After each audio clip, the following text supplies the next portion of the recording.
Let's cross over to Khartoum, where we're joined by Naba Mohi, I-24 News contributor. Thank you very much for your time today. Thank you. Naba, tell us about the situation on the ground in Khartoum, where you are right now. The situation is really fragile and very bad situation since Saturday afternoon. Right now we are hearing gunfire, we are hearing heavy weapons, bombings, explosions everywhere.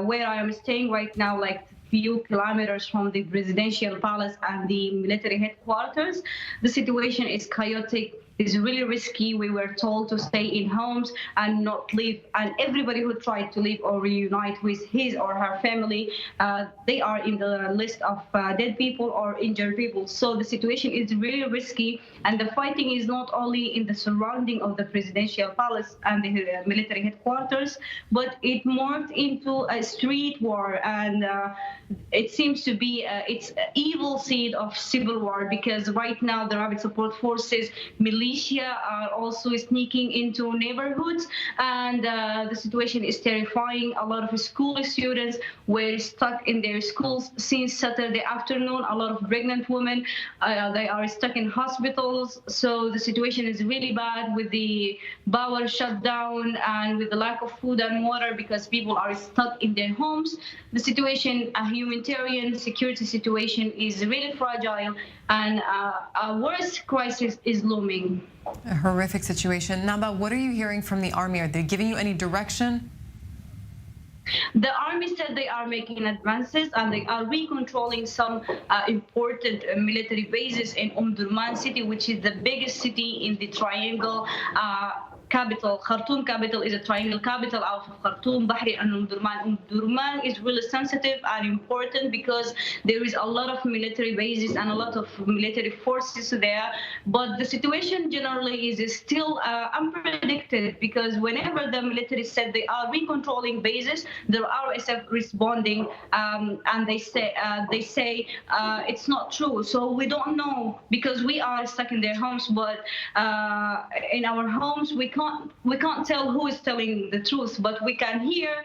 What we can hear and confirm is the fighting is still going on, and the battle is not settled yet. So we are hearing there is military advances, but we are seeing some burning of the military headquarters department, like air forces and land forces. So yes, escalation is the language of the sky of Khartoum right now, without any sign of ending soon. And now, what do these clashes mean for the transition of the government?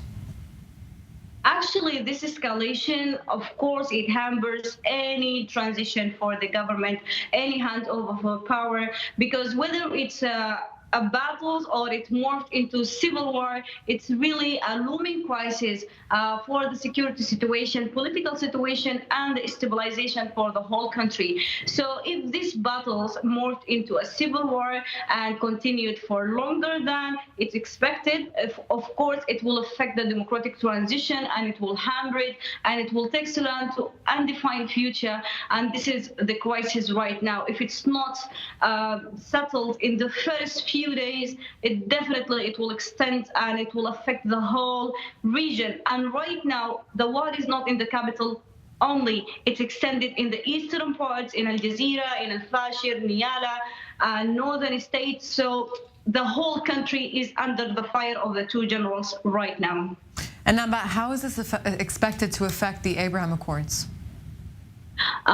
It will affect Abraham Accords. It will affect all of the international agreements, because Israel and US have conditioned that they will deal with a civilian government or a civilian-led government, and of course they will deal with a stable government. So this situation and this chaotic situation and the chaos expected will affect everything. Will affect international affairs. It will affect international relationships and ties with Israel, with the US, and of course it will take Sudan back to the international isolation after Sudan made a lot of progress, a lot of sacrifice in order to make normalization through by ousting al-Bashir with a peaceful revolution 4 years ago, by not taking any violence or any armed violence during the protest. So it will affect the Abraham Accords, all of the normalization process, and every international agreement, unless Israel, U.S., and international community interfere positively and end this chaos by urging the generals to talk and push on them for the sake of Sudan, for the sake of the delayed agreements, and for the interest of the Sudanese people. Naba Mohi, live from Khartoum. Thank you very much for your time and stay safe.